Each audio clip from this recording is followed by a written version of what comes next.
जय हिंद साथियों, आप सभी का स्वागत हमारे YouTube चैनल पर। आप सभी कर रहे थे मैथ की प्रैक्टिस जो कि रेलवे और एसएससी प्रीवियस ईयर प्रश्न पर आधारित थी। आज इसका 5वां लेक्चर है। आइए देखते हैं पहला प्रश्न क्या दिया गया है। पहला प्रश्न जो है यह सरलीकरण पर आधारित है। यदि आपको बॉड-मॉस का रूल आता है तो इस प्रश्न को आसानी से लगा सकते हैं। ध्यान देंगे, बॉड-मॉस का रूल, बॉड-मॉस, बी से ब्रैकेट, ओ से ऑफ, डी से डिवाइड, एम से मल्टीप्लाई, ए से ऐड, एस से सब्ट्रैक्ट यानी घटाना। तो यहाँ पे निशान दिए गए हैं डिवाइड, मल्टीप्लाई, ऐड और माइनस। ऑफ का मतलब होता है का, और ब्रैकेट की बात करें तो ब्रैकेट कई प्रकार के होते हैं। अगर ब्रैकेट लगा है सबसे पहले रेखा ब्रैकेट हल होगा, फिर उसके बाद छोटा ब्रैकेट, और छोटा ब्रैकेट के बाद मंझला ब्रैकेट, और फिर बड़ा ब्रैकेट हल होगा। यदि इन ब्रैकेटों के अंदर ये निशान दिए गए हैं तो इनमें सबसे पहले का को हल करेंगे, फिर भाग को, फिर गुणा को, जोड़ को, फिर घटाना को। इस प्रकार से बॉड-मॉस के रूल फॉलो करेंगे। आइए देखते हैं इस प्रश्न को कैसे हल करेंगे। यहाँ पे सबसे पहले हमें दिया गया है मंझला ब्रैकेट, बड़ा ब्रैकेट, फिर मंझला, फिर छोटा। तो छोटा ब्रैकेट को हल करेंगे। छोटा ब्रैकेट ये लिखा हुआ है।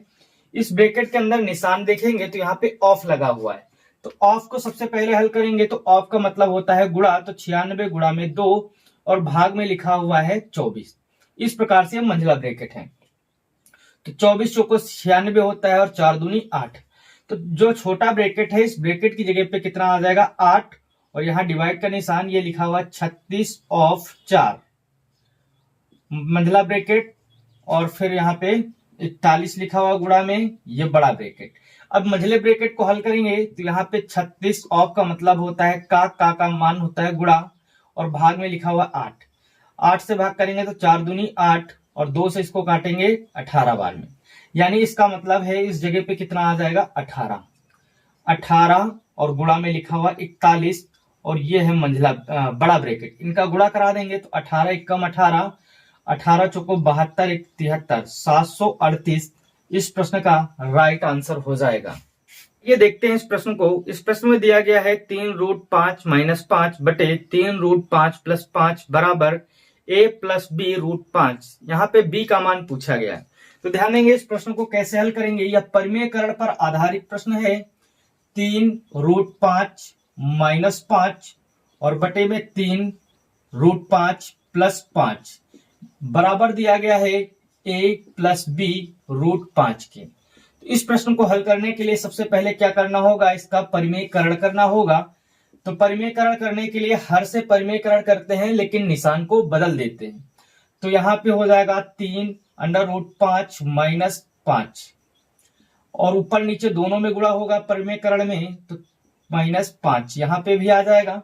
अब ध्यान दें, ये a - b और a - b लिखा हुआ है, तो a - b का होल स्क्वायर यहाँ पे लग जाएगा, या इनका गुणा कर लें तो 3√5 का गुणा स्क्वायर 5 हो जाएगा, 3 का स्क्वायर 9, 5 45, और प्लस में 25 माइनस यहाँ पे कितना आ जाएगा 15 दूना 30, यहाँ पे आ जाएगा 30√5 बटे। इसको हल जब हम करेंगे तो यहाँ पे आ जाएगा √3 और 5 का, तो 9 × 5 = 45, और माइनस में आ जाएगा 25। तो इनको जोड़ेंगे तो यहाँ पे हो जाएगा 70 माइनस में 30√5, और नीचे जो घटाएंगे तो यहाँ पे बचेगा 20। अब लिख सकते हैं इनको तोड़कर 70 बटे 20 माइनस 30√5 बटे 20। इस प्रकार से जब हल करेंगे तो यहाँ पे हो जाएगा 7 बटे में 2 माइनस यहाँ पे आ जाएगा 3 बटे 2, और ये √5। और इसकी तुलना हमें बराबर a + b √5। तो यहाँ पे अगर a की तुलना करें तो a का मान यहाँ पे दिया गया है। a का मान जो दिया गया है इस प्रश्न में 7 बटे 2 निकल के आया, और b का मान निकालेंगे तो माइनस, ध्यान दें यहाँ प्लस लिखा हुआ है, ये प्लस के साथ में यहाँ माइनस, तो -3 बटे 2। तो b का मान पूछा गया, तो b का मान -3 बटे 2 इस प्रश्न का राइट आंसर हो जाएगा। आइए देखते हैं इस प्रश्न को। यह प्रश्न एलसीएम और एचसीएफ पर आधारित है। ध्यान देंगे 2 की घात 4 गुणा 3 की घात 4 गुणा 5 की घात 3, और 2 की घात 2 गुणा 3 की घात 6 गुणा 5 की घात 6, 5 गुणा 7 की घात 2। इस प्रश्न में एलसीएम पूछा गया है। तो ऐसे प्रश्न जब घात में दिया जाए और एलसीएम निकालना हो तीन में सबसे बड़ी घात लेंगे तो बात करेंगे यहाँ पे दो दोनों जगह पे है, तो 2 की जो सबसे बड़ी घात आ जाएगी वो हो जाएगी 2 की घात 4। इन दोनों में बात करेंगे सबसे बड़ी घात 3 है तो 3 की घात 6 हो जाएगी। और यहाँ पे सबसे बड़ी घात इन दोनों में क्या हो जाएगी, तो 5 की घात 5 और 7 है नहीं तो 7 भी ले लेंगे। इस प्रकार से यह इस प्रश्न का एलसीएम निकल आएगा। यदि एचसीएफ निकालना होता तो हम क्या करते, जो दोनों में मिलेगा उसी को लेना है और सबसे छोटी घात लेना है। तो इन दोनों में सबसे छोटी घात 2 की घात 2, अब इन दोनों में सबसे छोटी घात 3 की घात 4, इन दोनों में सबसे छोटी घात 5 की घात 3 और 7 दोनों में नहीं मिल रहा है तो नहीं लेना है। इस प्रकार से एचसीएफ ये होगा और एलसीएम ये निकल आएगा। ध्यान देंगे इस प्रश्न को, यह एलसीएम एचसीएफ पर आधारित प्रश्न ये भी है। इस प्रश्न में कहा गया है P बराबर a क्यूब गुणा B की पावर 5 गुणा C की पावर 11, Q बराबर a की पावर 8 गुणा B की पावर 9 गुणा C की पावर 5, R बराबर a की पावर 15 और C की पावर 29 दिया गया है। पूछा गया इस प्रश्न का एचसीएफ कितना होगा, यानी मासा पूछा गया है। तो अभी हमने आपको बताया कि यदि घातों पे प्रश्न दिया गया है और यहाँ पे मासा निकालना है तो सबसे छोटी घात लेंगे, लेकिन जो तीनों में मिलेगा, तो जो सभी में मिलेगा उसकी सबसे छोटी घात लेंगे। तो ए तीनों में है तो इसकी सबसे छोटी घात ए की घात 3 हो जाएगा। बी तीनों में नहीं है तो बी नहीं लेंगे। सी तीनों में दिया गया है तो सी की सबसे छोटी घात हो जाएगी सी की घात 5। यही इस प्रश्न का राइट आंसर हो जाएगा। देखेंगे इस एलसीएम एचसीएफ के प्रश्न को, लिखा हुआ है √169 कामा घनमूल 27 घनमूल 64 और लिखा हुआ वर्गमूल 144। तो यहाँ पे ध्यान दें, ये 169 का वर्गमूल जो होगा वो 13, इसका घनमूल होगा 3 और इसका घनमूल हो जाएगा 4 और इसका वर्गमूल हो जाएगा 12। अब इस प्रश्न में एलसीएम पूछा गया है तो क्या करेंगे, इन सभी का एलसीएम ले लेंगे। एलसीएम गुणनखंड विधि से लेना चाहे तो ले लें, नहीं तो डायरेक्टली ले सकते हैं। कैसे हल करेंगे तो ध्यान दें, 3 और 4 ये इनका गुणा 12 होगा और 12, इन तीनों का तो एलसीएम कितना आने वाला है 12। 13 अभाज्य संख्या है तो 12 और 13 का जब गुणा कर देंगे तो हमारा एलसीएम निकल के आ जाएगा 13 दूना 26 हासिल 2, 13 एकम 13 2 15, 156 इस प्रश्न का सही उत्तर हो जाएगा। इस प्रश्न में कहा गया है कि 17 संख्याओं का औसत 47 है। यदि प्रत्येक संख्या को 6 से गुणा कर दिया जाए तो नया औसत क्या होगा। ध्यान देंगे, बताया गया है 17 संख्याओं का जो औसत है वो 47 है। यदि प्रत्येक संख्या को 6 से गुणा कर दे तो नया औसत क्या होगा। ऐसे प्रश्न में क्या है, यदि प्रत्येक में अगर बोला गया है प्रत्येक में जोड़ना, प्रत्येक में घटाना, प्रत्येक में गुणा, प्रत्येक में भाग और उसके बाद उत्तर नया औसत पूछा जाए तो हमें जो बताया जाए वो हमें कर देना है औसत के साथ और नया औसत पता चल जाएगा। तो ध्यान दें 17 संख्याओं की बात की गई है, औसत 47 है, प्रत्येक में गुणा करना है। तो प्रत्येक में गुणा करने से अच्छा हम डायरेक्टली औसत में गुणा कर देंगे तो नया औसत निकल के आ जाएगा। नया औसत कितना हो जाएगा, 42 के 2 6 और 4 का गुणा 24, 24 4 28, 282 इस प्रश्न का सही उत्तर हो जाएगा।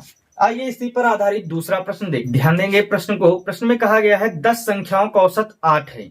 यदि प्रत्येक संख्या को 2 से विभाजित कर दिया जाए तो नया औसत क्या होगा।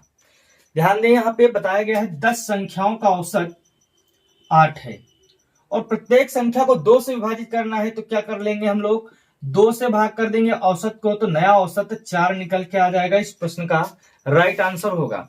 ऐसे ही इस प्रश्न में कहा जाता 2 घटा दिया जाए तो 2 घटा देते तो नया औसत 6 आ जाता। यदि कहा जाता 2 से 2 जोड़ दिया जाए तो नया औसत 10 हो जाता। याद रखना है यहाँ पे सिर्फ यदि कहा जाए प्रत्येक संख्या में गुणा करना है, जोड़ना घटाना, ये चीज याद रखनी है। आइए देखते हैं इस भिन्न के प्रश्न को जो कि एलसीएम पर आधारित है। पूछा गया है कि संख्या का एलसीएम क्या होगा। तो ध्यान देंगे 4 21/10 63/20 इसका एलसीएम पूछा गया है। तो ध्यान दें, जब भिन्न का एलसीएम पूछा जाए तो क्या करना है हमें, भिन्न का यदि एलसीएम पूछा जा रहा है तो अंशों का एलसीएम निकालना है, अंशों का एलसीएम निकालना है और हरों का क्या निकालना है, एचसीएफ निकालना है। लेकिन यही यदि भिन्नों का एचसीएफ बोला जाए तो क्या करना है, अंशों का एचसीएफ यानी मासा निकालना है और हरों का एलसीएम निकालना है। याद रखेंगे ये दोनों फार्मूले काफी महत्वपूर्ण हैं। इनसे संबंधित जीडी के एग्जाम में एक प्रश्न देखने को मिलता है। तो ध्यान दें कैसे करना है। यहाँ पे हमें एलसीएम पूछा गया, इसलिए एलसीएम वाला फार्मूला लगाएंगे। फार्मूला क्या कहता है, अंशों का एलसीएम। तो यहाँ पे ध्यान दें, इनका एलसीएम निकालेंगे 21, 63 और 9 का। तो 63 सबसे बड़ी संख्या है, तो ध्यान देंगे 63 21 से कट जाएगा, 900 भी कट जाएगा। तो जब इन सभी से कट जाएगा तो एलसीएम जो होगा अंश का वो 63 हो जाएगा। हरों का एचसीएफ निकालना है। तो इनका मासा यानी सबसे छोटी ऐसी कौन संख्या है जिससे ये तीनों कटेंगे। तो सबसे छोटी संख्या है 2, 2 से 4 कट जाएगा, 10 भी कट जाएगा और 20 भी कट जाएगा। तो 2 से सभी कट जाएंगे, इसलिए यह आंसर हो जाएगा हमारा 63/2। यह प्रश्न छूट पर आधारित है। ध्यान देंगे प्रश्न में क्या कहा गया है। प्रश्न में बताया गया है अंकित मूल्य पर 40% छूट देने पर भी एक जैकेट 20% लाभ पर 600 रुपए में विक्रय किया गया है। यदि यह अंकित मूल्य पर बेचा जाता तो लाभ प्रतिशत कितना होता। तो ध्यान दें यहाँ पे जो मूल्य दिया गया है उसको नहीं लेना है। यदि उससे लगाते हैं तो सवाल थोड़ा सा उलझ सकता है। तो हमें क्या करना है, इस प्रश्न को या ऐसे प्रश्न को रेशियो से कर लेना है। ध्यान देंगे यहाँ पे थोड़ा सा एक शॉर्ट ट्रिक है, उसको पहले कैसे निकालते हैं ये देखेंगे। तो ध्यान दें विक्रय मूल्य बराबर क्या होता है, क्या होता है क्रय मूल्य गुणा में 100 प्लस लाभ प्रतिशत बटे में 100। एक ये फार्मूला होता है विक्रय मूल्य का।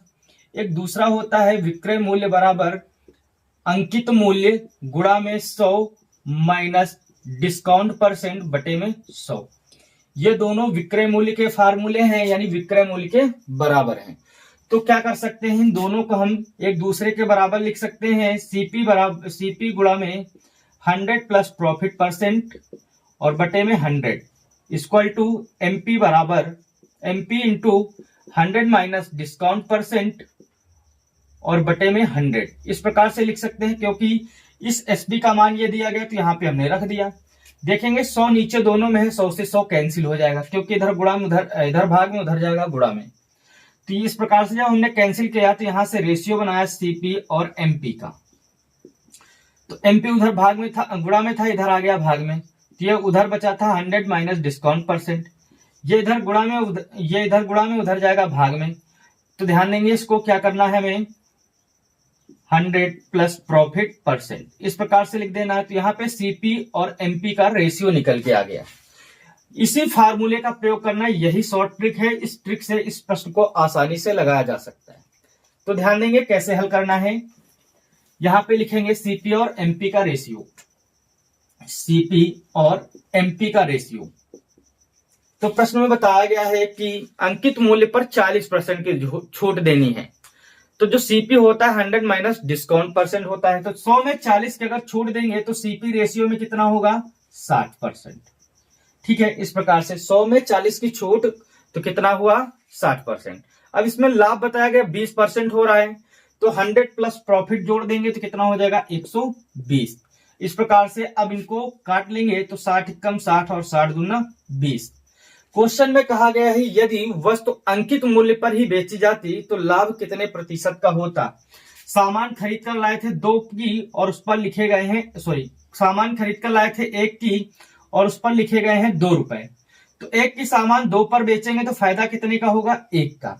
पूछा गया कितने प्रतिशत का फायदा होगा, तो फायदा और घाटा हमेशा क्रय मूल्य पर होता है। क्रय मूल्य कितना है, 1 पर 1 का फायदा प्रतिशत बनाने के लिए 100 से गुणा, तो 100% इस प्रश्न का सही उत्तर हो जाएगा।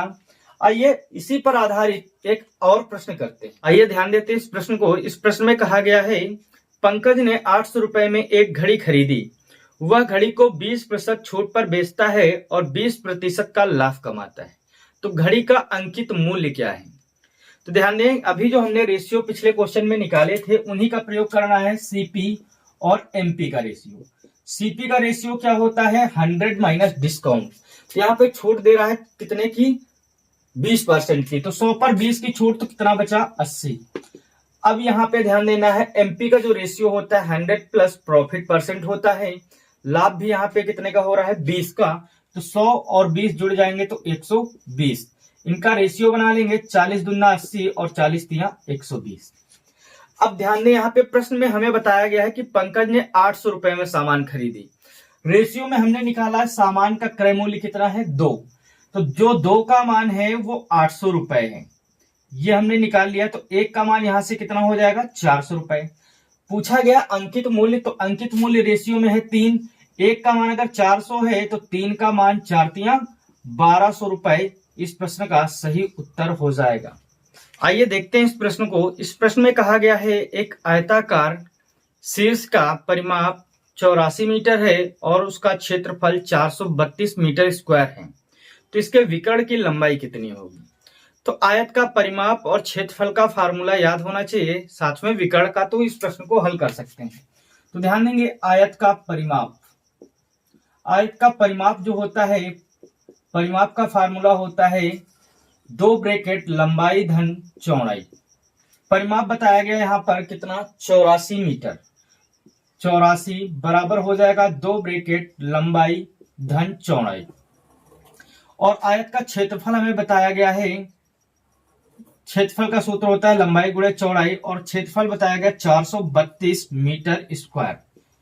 ध्यान देंगे, अब यहाँ पर 2 इधर भाग गुणा में उधर आएगा भाग में, तो 2 से कट जाएगा, 42 यहाँ पे आ जाएगा। अब हमें जो विकर्ण निकालना है, विकर्ण का फार्मूला क्या दिया गया है, विकर्ण का फार्मूला होता है √L² + B²।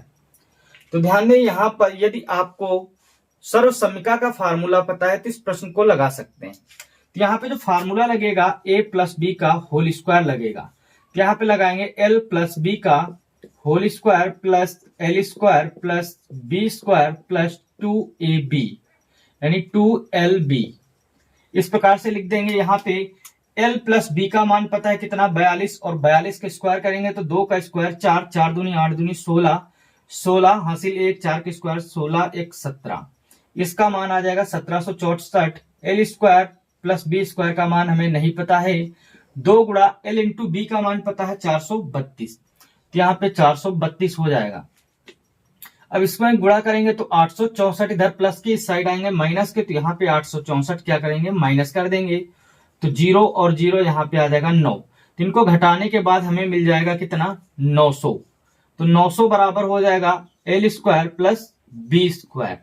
लेकिन हमें चाहिए विकर्ण, तो विकर्ण होता है √L² + B²। तो क्या करेंगे, दोनों तरफ रूट ले लेंगे। जब दोनों तरफ रूट ले लेंगे तो ये विकर्ण वाला फार्मूला बन गया। तो यहाँ पे 30 का स्क्वायर होता है 900, यानी 900 का √30 आ जाएगा, √L² + B² का मान बन जाएगा ये। तो यही हमारा इस प्रश्न का उत्तर हो जाएगा। आइए इसी पर आधारित एक अगले प्रश्न को देखते हैं। यह है एक आयताकार भूखंड का विकर्ण 37 मीटर है और इसके क्षेत्रफल, इसका जो क्षेत्रफल है 420 मीटर स्क्वायर है। 37.5 रुपए प्रति मीटर की दर से भूखंड के चारों ओर बाड़ लगाने की कुल लागत पूछी गई है। तो ध्यान देंगे, एक आयताकार खेत बताया गया है, इस प्रकार से आयताकार खेत है, इसका हमें विकर्ण दिया गया है और क्षेत्रफल। तो आयताकार जो खेत होता है उसका विकर्ण होता है √L² + B², और हमें विकर्ण कितना बताया गया, प्रश्न में विकर्ण बताया गया 37 मीटर। ठीक है, अब यहाँ पे क्षेत्रफल L × B होता है, क्षेत्रफल बताया गया 420 मीटर स्क्वायर, और हमसे पूछा गया है कि इसमें बाड़ लगानी है, बाड़ लगाने का खर्च कितना होगा। तो ध्यान दें, आयताकार अगर खेत है तो बाड़ इसके किनारे किनारे पर लगेगी, तो ये किनारे पर जो बाड़ लगाई जाएगी इसको निकालने के लिए हमें क्या करना होगा, परिमाप का फार्मूला लगाना होगा। तो परिमाप का जो फार्मूला होता है वो होता है 2 ब्रैकेट लंबाई धन चौड़ाई। इस फार्मूले से हम निकाल सकते हैं कि परिमाप कितना है और कितनी बाड़ लगाई जाएगी। लेकिन यहाँ पे पूछा गया कुल लागत, तो जितना परिमाप होगा उतनी ही लागत आएगी। तो ये कुल लागत होगी परिमाप गुणे प्रति मीटर में रुपए। तो प्रति मीटर में रुपए कितने हैं, 37.5 रुपए। इससे कुल लागत निकल के आएगी। तो सबसे पहले हम क्या करेंगे, यहाँ से परिमाप निकालेंगे। तो आइए देखते हैं कैसे हल करेंगे। तो यहाँ पर भी फार्मूला आपको पता होना चाहिए, a + b का होल स्क्वायर। तो यहाँ पे हो जाएगा L + b का होल स्क्वायर बराबर L² + B² + 2LB। इसी फार्मूले का प्रयोग करेंगे। तो ध्यान दें, यहाँ पे रूट चढ़ा हुआ, रूट हटाने के लिए क्या कर सकते हैं, दोनों तरफ स्क्वायर कर देंगे। जब दोनों तरफ स्क्वायर कर देंगे तो रूट कैंसिल हो जाएगा।